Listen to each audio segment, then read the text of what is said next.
ભરૂચ નગરપાલિકાની નવા નાણાકીય વર્ષની પ્રથમ સામાન્ય સભા મળી, જેમાં વિવિધ 28 એજન્ડા પર ચર્ચા વિચારણા કરવામાં આવી, જે પૈકી સાયખા ડમ્પિંગ સાઇટ સરેન્ડર કરવા સામે વિપક્ષે વિરોધ નોંધાવવા સાથે બજેટ બેઠકમાં વિપક્ષ દ્વારા કરાયેલ ટ્રાફિક અને હોકર્સ ઝોન સહિતના મુદ્દાનો મિનિટ્સમાં સમાવેશ નહીં કરવા સામે ઉગ્ર વિરોધ કરી તેનો સમાવેશ કરાયો હતો। ભરૂચ નગરપાલિકાની બજેટ બાદની પ્રથમ સામાન્ય સભા પ્રમુખ વિભૂતિભાઈ યાદવની અધ્યક્ષતામાં સભાખંડ ખાતે મળી હતી, જેમાં વિવિધ વિભાગના 28 જેટલા વિકાસકારોને એજન્ડા સમાવેશ કરી ચર્ચા વિચારણા કરવામાં આવી હતી, જે પૈકી વિપક્ષે સાયખા ડમ્પિંગ સાઇટના 2.5 કરોડ ચૂકવ્યા બાદ સરેન્ડર કરવા સામે ઉગ્ર વિરોધ નોંધાવ્યો હતો। તે ઉપરાંત બજેટ બેઠકમાં વિપક્ષ દ્વારા ટ્રાફિક, પાર્કિંગ તેમજ હોકર્સ ઝોન અંગેની રજૂઆતોનો મિનિટ્સમાં સમાવેશ ન કરવા સામે વિરોધ કરી તેનો સમાવેશ કરાવ્યો હતો।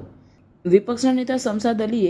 પાલિકાની સામાન્ય સભામાં હેલ્ધી ચર્ચા થઈ હોવાનું જણાવી શાસકો દ્વારા શહેરની ડમ્પિંગ સાઇટની સમસ્યાનું 20 વર્ષે પણ નિરાકરણ લાવવામાં આવ્યું નથી, ત્યારે કલેક્ટર દ્વારા ફાળવવામાં આવેલ સાયખા ડમ્પિંગ સાઇટ આજ સુધીમાં 2.5 કરોડ ભર્યા બાદ પણ સરેન્ડર કરવા સામે ઉગ્ર વિરોધ વ્યક્ત કર્યો હતો। તો તેઓની બજેટ સભાની ટ્રાફિક, ફોકર ઝોન સહિતની રજૂઆતને મિનિટ્સમાં ન સમાવવા બાબતે વિરોધ કરી તેનો સમાવેશ કરાવ્યો હતો। પાલિકા પ્રમુખ વિભૂતિબાએ સરકારમાંથી વિવિધ ગ્રાન્ટ આવી રહી હોય, વિકાસ કાર્યોને વેગ મળશે તેમજ શક્તિનાથ સર્કલનું નવીનીકરણ અને 532 સર્કલની અટકેલી કામગીરી શરૂ કરવામાં આવશે તેમ જણાવ્યું હતું। સામાન્ય સભામાં કારોબારી સમિતિ ચેરમેન હેમેન્દ્ર પ્રજાપતિ, શાસક પક્ષના નેતા ગણેશ કાયસ્થ સહિત અન્ય સભ્યો, વિપક્ષમાંથી શમસાદ અલી સૈયદ, ઇબ્રાહિમ કલકલ, હેમેન્દ્ર કોઠીવાલા, સલીમ અમદાવાદી સહિતના અગ્રણીઓ ચર્ચામાં સામેલ થયા હતા।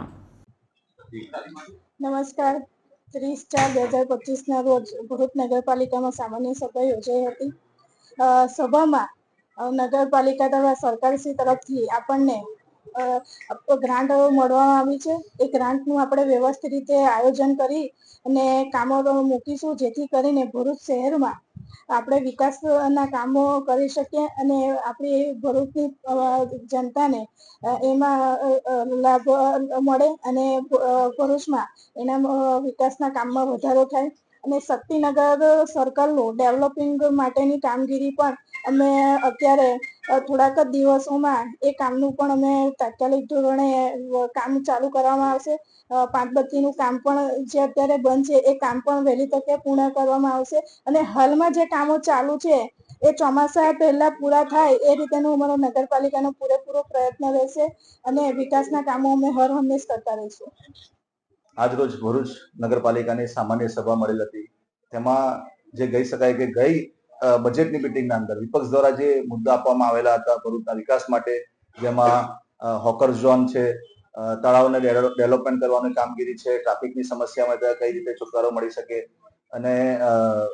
જે રીતે પાર્કિંગની સમસ્યા જે છે એ પાર્કિંગની માટે તેમજ ભરૂચના અંદર જે નવા કામો જે છે એ નવા કામોના અંદર કયા કયા વિસ્તારના અંદર વિકાસના કામો કરી શકાય તે બાબતે જાણકારી આપવામાં આવી હતી અને ખૂબ હેલ્ધી ચર્ચા થઈ હતી। પણ આ બોર્ડના અંદર જે મિનિટ્સ મંજૂર કરવાની હોય છે એ મિનિટ્સના અંદર એ કામોનો સમાવેશ ન કરવાથી એનો અમે વિરોધ કરેલો છે અને એનો સમાવેશ કરાવેલો છે। એની સાથે સાથે આજરોજ મિટિંગના અંદર ખાસ કરીને 30 વર્ષથી ભારતીય જનતા પાર્ટીનું જે શાસન છે ભરૂચ નગરપાલિકામાં અને એમનું શાસન હોવા છતાં પણ ભરૂચ નગરપાલિકાને જે ડમ્પિંગ સાઇટનો મૂળભૂત પ્રશ્ન છે એ આજે પણ નિરાકરણ આવ્યું નથી। ભરૂચ પાસે ડમ્પિંગ સાઇટ પોતાની ન હોવાના કારણે વારંવાર ડોર ટુ ડોર કચરાની સમસ્યા હોય છે, તે કચરાની જે કચરા માટેની જે કચરા લેવાની જે પ્રક્રિયા છે તે પણ બંધ કરી દેવામાં આવે છે। એની સાથે સાથે રોડના ઉપર બી કચરાના ઢગલા દેખાતા રહે છે, એટલે વારંવાર ડમ્પિંગ સાઇટનો ઇસ્યુ ઉભો થતો હોય છે। આજરોજ આ મિટિંગના અંદર નગરપાલિકા દ્વારા ઠરાવ કરવામાં આવ્યો છે કે જે સાયખાની ડમ્પિંગ સાઇટ કહી શકાય કે છેલ્લા 7-8 વર્ષથી જિલ્લા સમાહર્તા કલેક્ટર સાહેબે ભરૂચ નગરપાલિકાની ડમ્પિંગ સાઇટ માટેની જગ્યાની ફાળવણી કરેલી હતી અને આટલા વર્ષોથી નગરપાલિકા એના જે કંઈ બી ચાર્જીસ છે ભરતા હતા। આજે 2.5 કરોડ રૂપિયા ભરવા છતાં પણ એ નગરપાલિકા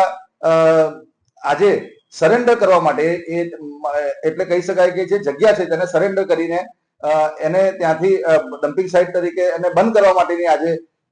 ઠરાવ લાવેલ હતું। એને અમે સખ્ત શબ્દોમાં બધાએ વિરોધ કરેલો છે, કેમ કે 2.5 કરોડ રૂપિયા ભર્યા પછી એ જગ્યા છોડી દેવી, સરેન્ડર કરી દેવું એ યોગ્ય નથી।